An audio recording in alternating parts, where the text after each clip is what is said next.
ભગવાન જ્યારે નગરચર્યાએ નીકળ્યા છે ત્યારે અવનવા ટેલબોમાં અવનવા પ્રકારની કૃતિઓ જોઈ રહ્યા છો। એક ટેલબો એવો પણ છે જેમાં એક વર્લ્ડ કપની પ્રતિકૃતિ કપિલ દેવ છે, રોહિત શર્મા છે અને બીજું એક પેડ માં કે નામ અંતર્ગત વૃક્ષારોપણનો પણ અહીંયા સંદેશો આપવામાં આવી રહ્યો છે। તો આપણે વાત કરીશું કપિલ દેવ સાથે। કપિલ દેવ, શું તમે વર્લ્ડ કપ જીત્યા છો, અત્યારે પણ જીત્યા, શું ખુશી? બહુ ખુશી છે। આપણી જોડે રોહિત શર્મા છે, કેવા પ્રકારની ખુશી છે આપને? બહુ જ ખુશી છે આપણને, કેમ કે 2024માં આપણે વર્લ્ડ કપ હારી ગયેલો જીતીને લાવ્યા છે। સૂર્યકુમાર યાદવ જે કેચ પકડો, આપણા હાથમાંથી ટ્રોફી જતી રહી હતી પણ સૂર્યકુમાર યાદવે જે કેચ કરીને આપણને જે વર્લ્ડ કપ આવ્યો એની બહુ જ આનંદ છે આપણને। એ ટ્રોફી સૂર્યકુમારે અપાઈ અને આજે તમે એને નગરચર્યામાં લઈને નીકળી રહ્યા છો, કેવા પ્રકારનો આનંદ? ખૂબ જ ઉત્સાહ છે, ખૂબ જ આનંદ છે। લોકો આપણને ઉત્સાહિત બી કરે છે, લોકોએ પ્રેમ બી એટલો આપ્યો છે અને હજુ બી આપે જ છે। એક બીજી પણ થીમ છે જે અહીંયા વૃક્ષારોપણ, એક પેડ વૃક્ષો કે નામ, એના માટેની એક થીમ છે। જો અહીંયા આપ જોઈ રહ્યા છો કે વૃક્ષોનું કેવી રીતના સરેઆમ નિકંદન કરવામાં આવે છે, એ સંદેશો આપવામાં આવી રહ્યો છે કે વૃક્ષોનું જતન કરશો તો તમે તમારી આવનારી પેઢી માટે એ ફાયદાકારક રહેશે।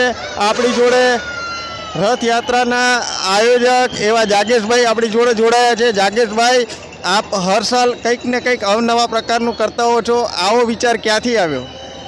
ભગવાન જગન્નાથજીની 147મી રથયાત્રામાં જ્યારે પણ રથયાત્રામાં જોડાવાનું મન બને, ભગવાનની જળયાત્રાથી શરૂઆત થતી હોય ત્યારે અંદરથી ઉમળકો અને ઉમંગ હોય અને જગન્નાથજીના દ્વારે અમે આવીએ જળયાત્રામાં ત્યારે ભગવાનને અમે પ્રાર્થના કરતા હોઈએ કે હે મારા નાથ, તમે જ્યારે જગતને દર્શન કરવા નીકળો, જગતને નગરચર્યા દર્શન આપવા નીકળો ત્યારે તમે અમને એવી કંઈ પ્રેરણા આપો કે જેથી કરીને તમે નગરચર્યાએ નીકળો અને નગરજનોને દર્શન આપો।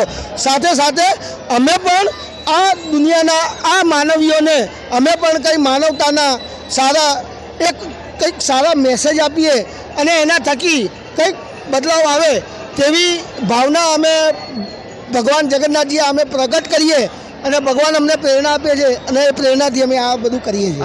આવા અવનવા વિચારો, તમે તમારો એવો કોઈ ખાસ અનુભવ કે જેમાં તમે કોઈ ઇનામ મેળવ્યું હોય કે તમે પ્રથમ ક્રમે આવ્યા કે જે પણ ક્રમાંકે આવ્યો હોય અને તમને એવો કયો અનુભવ તમે શેર કરશો આટલી રથયાત્રામાં તમે જોડાયા છો તો?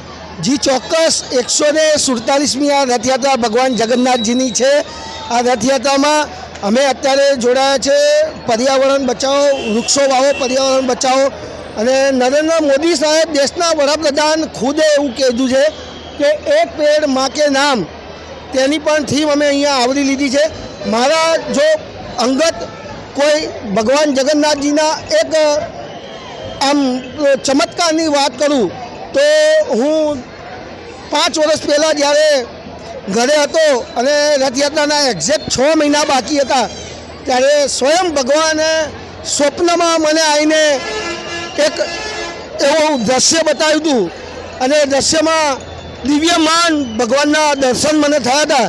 બસ ત્યાંથી આ મારા વાલા, મારા નાથ, મારા ભગવાનની લગની લાગી છે અને મારો વાલો, મારો ભગવાન અમને અવિરત જ્યારે પણ રથયાત્રા આવે ત્યારે સારી અને પ્રજાને સારો મેસેજ મળે તેવી ચેતના અને તેવી પ્રેરણા આપે છે અને ચેતના અને પ્રેરણાના આધારે અમે પ્રજા સમક્ષ આ રથયાત્રાના ટેબલો લઈને નીકળીએ છીએ। આવી જ અવનવી પ્રકારની ટેબલો સાથે આપ જોડાયેલા રહો માધ્યમની।